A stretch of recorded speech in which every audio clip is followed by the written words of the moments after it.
Well, for several years here locally, I had the opportunity to coach boys soccer. One of the things that I really enjoyed about it was serving under the head coach. He grew up in England and just, kind of lived and breathed soccer. And it was just fun to learn from him and all the different things that he knew and the way he went about coaching. It kind of felt like it helped me in basketball coaching as well.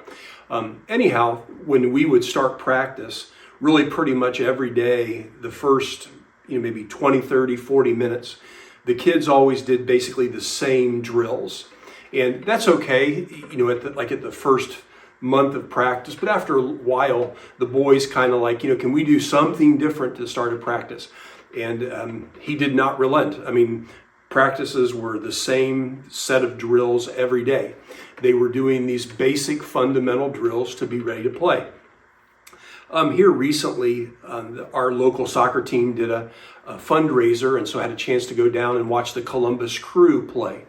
And when we got there for the match, it actually was a pretty good storm moved through, and so it was delayed probably an hour for the start. And so we actually were able to watch both teams pretty much go through their on-field warm-ups in their entirety. And what was kind of interesting was all those skills that our coach had been working with for those boys is what both of those teams did down there when they were getting ready to play. They were all following the same basics so that when they stepped out onto the field for active play, they would be as ready as they could be for anything that was going to come at them on the pitch while they were playing. And I think that's true not just of a sport, but it can be true of these things of life. As you set out to go out into the world, whatever that looks like for you on any given day, you never really know exactly what is going to come at you. But do you have the basics, the fundamentals in play that no matter what shows up, you know how to respond and how to react to that? Well, that's kind of what we want to look at over the next few weeks in this series that we're calling the basics. Just those things that I think every Christian should be practicing on a daily basis so that no matter what comes, we are ready to deal with those things. As a kid growing up, I always kind of enjoyed magic, not trying to learn or do magic tricks, but just watching them. I can remember watching some on TV. I think the gentleman's name was David Copperfield, and it was kind of fun to watch him at school. On occasion, we would have a program, and there would be a magician doing acts up there. He would get a coin to go into a Coke bottle, and then he could get the coin back out. He could pull flowers out of the hat. Toward the end of his program, he sawed his lovely assistant in half. And, you kind of watch all these things and you're just like, how do they do those things? How did that stuff work? Well, as a little kid, like the whole sawing her in half, you're like, well, I hope he can put her back together. And of course, you cheer when he puts her back together and opens the box and she steps out and she's okay. Well, as you get older, you begin to realize, well, he couldn't possibly saw her in half. That would take like a surgical procedure to get her back together, which all of you are like, that was obvious, but not when you're a little kid. You don't know those things or think about, at least I didn't, about how all that stuff kind of was meant to work. But it feels like a lot of us enjoy the idea of magic, maybe some of it because it plays, if you will, with reality. America's Got Talent, a lot of the shows or the people who go on that are magicians. They do magic tricks and the crowds just get wowed by them. And I do as well. They're just kind of fascinating to watch. I think in large part because they kind of question, if you will, to a measure reality. In fact, that happens a lot in our world. We have TV shows that we call reality TV. But from my perspective, the vast majority of them that fall into the category of reality TV have very little to do with reality. You can talk about shows where this man is going to pick his future love of his wife from a group of 25 women. So they go to this place and he's there with all these women and it whittles it down just to miss right. Well, for how many of you who are out there, how did that go for you? Is that how you found Miss Right? Probably not. But that's reality TV. It just doesn't feel like it is. But it's not just that you can watch things on the internet, and you're kind of expected to just assume that's real or authentic, but it isn't. A lot of times it's just things that are manipulated. Words are edited out. The images are edited so that you think that's what it really is, but it isn't at all. They will talk a lot about, for young ladies, they see this image of what a woman is meant to look like, or a guy can look at an image of what a man is supposed to look like, only to find out it's been all cropped and photoshopped to where it's not even all that realistic to what that person looks like. It just isn't, if you will, reality. We live in a culture and a world where this happens a lot. We can talk about marriage and the family. Well, for a long time, this is kind of what it was defined as. And now today, this is what marriage and the family is defined like. Well, which one is real? What is reality for us? It seemed like for a long time we were pretty clear on what was a man and what was a woman. But now there's kind of a lot of discussion. It's been come up a lot during the Olympics about how this stuff is all meant to work. It happens in the swimming venue as well, and probably every other place. And how is it so confusing about what's reality? It feels like kind of simple. This is what a man is and this is what a woman is. But we're told that it's not that simple. Well, what is real? Even in the arena of evolution and creation, we can run into the similar things. If I would ask artificial intelligence to write my sermon today on the idea of reality, would that make my sermon real? Well, that's just a stupid comment, but you kind of get the idea. Looked up in Webster what reality is or how it is defined, and it says the quality or state of being real. A real event. Well, it's kind of a simple definition, but we appreciate reality can be a little bit complicated, and that's fair. I was watching a sermon from Southbrook Christian Church, and the young man who was preaching was telling about he had been somewhere with his kids. One of the children was little, rode in a car seat, and while they were headed home, he had been giving her some potato chips. Well, more than eating them, she played with them, and so there was quite a little mess in the back seat. So when he took her out of the car seat, he wanted to clean that up, and so he took the car seat out and set it in the yard, fully intending to go out and just kind of clean everything up and sweep it up, but got busy in the house with things and forgot about it. Well, now it was time for them to leave again, and so when he went outside, the car seat was still sitting there in the yard. So he put it right back in and put his little girl into the car seat, got everybody loaded up, forgot something in the house, ran back in to get it. Well, when he was in the house, he could hear just this loud pitched screaming, more than was normal, if you will. And so he raced out to the car, and there was his little girl in this car seat covered with ants. And now all of a sudden, that was bad. Well, what had happened? Well, when he put it in the car seat, there were all those potato chips. The ants, the potato chips, filled up the car seat, put the little girl in. They just did what ants do, crawled all over her. And so he took her out, took her in the house, got her all cleaned up, went out to the car seat, cleaned out that to get all the ants out of it. But when he went to put his daughter back in the car seat, how do you think that went? Well, she was awful young, but in her reality, she wasn't going to get back in the car seat. That was a traumatic experience. And so that was her reality. But one of the things that we hope is that as she grows and matures, she will appreciate that was kind of an isolated incident, not the idea that every car seat you put somebody in, they end up being covered by ants. That isn't real either. What I'm trying to get at is reality can be a little bit tricky, if you will. But what is tricky for us is not tricky for God, if you will. God is not going to acquire some new bit of information that is now all of a sudden going to change, and he now has to adjust to this idea of a new reality. Well, as that little girl grows, what is real, it will adjust and change as she becomes wiser and more mature. But what is true of humans all the time is never true of God, because God never goes through that learning curve or experience. Because of who God is, he never has to adjust his reality. But the importance of that is he then becomes the person that we can trust for what is real, what reality ultimately is meant to be. In the book of Hebrews, chapter 13, we put it this way.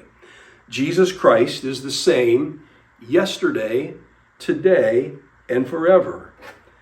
Do not be carried away by all kinds of strange teachings. Well, how is it possible for Jesus or God to be the same yesterday, today, and forever?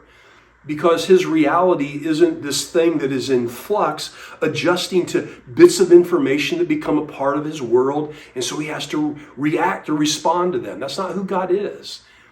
He lives in the real world, in reality. He knows everything.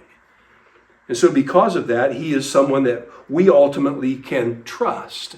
And so the writer says, don't be carried away by all kinds of strange teachings. Well, reality is we live in a world where there are all kinds of strange teachings. And so our goal then is to trust God in his word. In the book of Hebrews, chapter 6, it says, God did this so that by two unchangeable things in which it is impossible for God to lie. God is never going to lie to us. What ultimately is being said, in every situation, God can be trusted. Because his reality, his look or view of things is accurate and right. And so you can trust him. Paul, writing to Timothy, says in 2 Timothy chapter 3, all Scripture is God-breathed. It's useful for teaching, rebuking, correcting, training in righteousness, so that the servant of God may be thoroughly equipped for every good work. Well, that's not just true of me trying to look at people and train them and equip them and correct them. That's true of me individually, because God's word is the ultimate source of reality. It is what can be trusted. But that doesn't change the fact that in our world, there are things that shouldn't or can't be trusted. John chapter 8 says, you belong to your father, the devil, and you want to carry out your father's desires. He is a murderer from the beginning, not holding to the truth, for in him there is no truth. When he lies, he speaks his native tongue, for he is a liar and the father of lies. And so we appreciate that in this world, there is a lot of stuff that isn't true to reality, or isn't right, isn't correct. And so how do we ever discern that? Well, as we just read, the Bible tells us there is a source for truth. Here at First Church, we encourage people to read books and to study and to do daily devotions and to grow in their walk with the Lord. Study things, listen to things, watch things. What's one of the great things about our day with the internet and people posting sermons and books and different things? You can just spend a lot of time in the Word growing. But how do you know what direction to go or what to follow? Well, what we try to tell our people is, the ultimate source of truth is God and his word. And so if you encounter something that doesn't seem right, or you question it or struggle with it, then go to the word of God and let his word speak truth to you. Book of Acts, chapter 17. Now the Berean Jews were of more noble character than those of Thessalonica, for they received the message with great eagerness and examined the scriptures every day to see if what Paul said was true. It was great that they listened to the Apostle Paul with eagerness, but they didn't just trust it as reality because Paul said it. They studied the scriptures to make sure that what Paul said was true and aligned with what God knew was true and right. And that should be true of each and every one of our lives. Because reality is, in this world, when we step out into the world, we are going to be challenged by all kinds of things. And just like the soccer player working on their fundamentals so that when they get on the pitch and the ball gets played to them, no matter how it gets played or where it gets played, they want to be ready to receive it so they can do something with it constructive for the team. The same thing is true for us as Christians. We don't really know exactly what's going to come at us in a given day. Who's going to say what, how we're going to be treated, what we're going to be told. We don't know. But we can have prepared ourselves to deal with no matter what comes. So I want to talk a little bit about the idea of creation, because I think it's a kind of an argument, if you will, for the reality of God that we are called to live in. The word creator, and again, it depends on what version of the Bible that you carry, but the word creator is used about 13 times in God's holy word. Just one example, Isaiah chapter 42, verse 5. This is what God, the Lord, says, the creator of the heavens, who stretches them out and spreads out the earth with all the springs from it, who give breath to its people and life to those who walk in it. So the prophet is telling us this is who God is and what he made. He is the creator of all things. The word creation in the Bible is used some 27 times. Again, just one example. Book of Colossians, chapter 1, verse 15. The Son is the image of the invisible God, the firstborn over all of creation. God is reigning and ruling over everything that has been made. Nothing surprises him. Nothing catches him off guard because it is his creation. The word or the phrase, the maker of heaven and earth, is used at least 6 times in the scriptures. Again, just one example, Psalms chapter 146, verse 6. He is the maker of heaven and earth, the sea, and everything in him. He remains faithful forever. And so you begin to get this impression that God, in the repeating of himself, is trying to help us to understand something about what is made and created. He is responsible for it all. And so he understands how it's all going to work best. And he knows the kind of things that's going to cause it to break down and become dysfunctional. And he says, so follow my word, let yourself know how this is all going to work best. If you will, creation is meant to be one of the best arguments for the reality of God, for the existence of God. The book of Romans chapter 1, verse 20 says, for since the creation of the world, God's invisible qualities, his eternal power, his divine nature, have been clearly seen, not being understood from what has been made, so that people are without excuse. The writer is trying to tell them, you can look at this world and you can see that somebody made and created all that is. Just look around. And it's a tremendous argument for the reality that God exists, that he made and created what is. This coming Sunday, when I'm preaching this sermon live, most of our people at church, we want to encourage them to leave church and go over to the local park. We're going to have our annual church picnic and just a good time fellowshipping with Woodburn Christian Children's Home. Well, most people who worship with us obviously drive a car to church. Well, what if they went out after service and all of a sudden, instead of their car sitting there, there was just all the raw materials that actually made up their car? There would be lots of piles of there, some aluminum, some iron ore, some rubber, and I don't even have any idea actually what all goes into the making of the car. But their car isn't there anymore, just all the raw parts that came together to make up their car. In fact, if they drove leather seats, there'd even be a cow there, you know?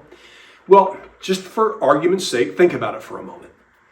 How long would it take for all those raw materials to become a car that they could use to drive home? I know you're thinking that's ridiculous, but just go with me for a moment. How long would it take? Which direction would the wind have to blow? How many storms would have to pass through? How many lightning strikes would have to occur? How many tornadoes to churn everything up until all of those elements and bits and pieces came together, and you go out there one day and it's like, there's a car. And so I'm going to drive in it. And most of you who listen to that, you're kind of like, dude, that's nuts. Because reality is, no matter how much time passed, no matter how many storms blew through, all those raw materials are not going to become a car unless somebody pretty smart does a whole bunch of things to bring it all together to make a car. And I would agree with you. In fact, let's even just give it a head start. Let's say instead of you walking out of there and there's just all the raw materials there, I'll give you a head start. When you go out, your car's gone, but there's a junkyard there. And all the pieces of a car that have been disassembled are just there in all these piles. So you have transmissions and engine blocks and hoods and trunks and bumpers and steering wheels. All the pieces of a car are there, but it's not a car. It's just all the pieces. Well, how long is it going to take? How many storms have to blow through? How many tornadoes have to occur? That even the pieces could come together and you would walk out and go, oh, now there's a car that I can drive home in. And as you listen to that, most of you are going, preacher, that's never going to happen. All the pieces are never going to come together unless somebody pretty smart takes them all and puts them together. That's how it works. And logically, you just look at things and you know that's true. Well, my contention is that's not just true of an automobile, but it's true of our universe and our world. In fact, the phrase that kind of gets bantered about, if you will, is the idea of fine-tuning. As we have learned more and more about this amazing universe, this amazing world, and you can talk about anything, the amazing human body, anything. You know, there was a time when we thought it was all just kind of simple. You know, it just, kind of worked. But the deeper we get into the universe and how it's connected and how it works and the world and how it functions and gravity and all these things and the human body, all of a sudden we look at it and we're like, this isn't simple. These things are like crazy complicated. You think it's hard to put a car together? Man, imagine putting the universe together. Imagine putting the world together. Imagine putting the human body together. If these things happened, somebody pretty smart had to be putting all these pieces together. And my contention is the smart person who did all that is God. This is His world. This is His universe. He made and created all that is. And He knows how it works. I probably could, I guess, but I don't know anything about cars. I'm not a car guy. A car drives by and I just know it's a car. I don't know what make and model and year it is. And when my car breaks down, I'm pretty much at the mercy of a mechanic. I just got to call somebody up and go, hey, it isn't working. Can you look it over and fix it? And I trust the mechanics to be honest with me and do a good job, and because I don't know. I just want it to work again. Well, from my perspective, I look at this world that we are in, and it seems broken. It seems dysfunctional. It isn't starting. It isn't working right. What is real? What's best? What works right? What's functional? What gets it back on the road and doing what to do? Where do we turn? Well, reality is we should turn to God, because He is the one who made and created all that is, and He knows how it should work best. And that's what He wants for us, and that's what we're going to look at over the next 2 weeks, because God knows what real is.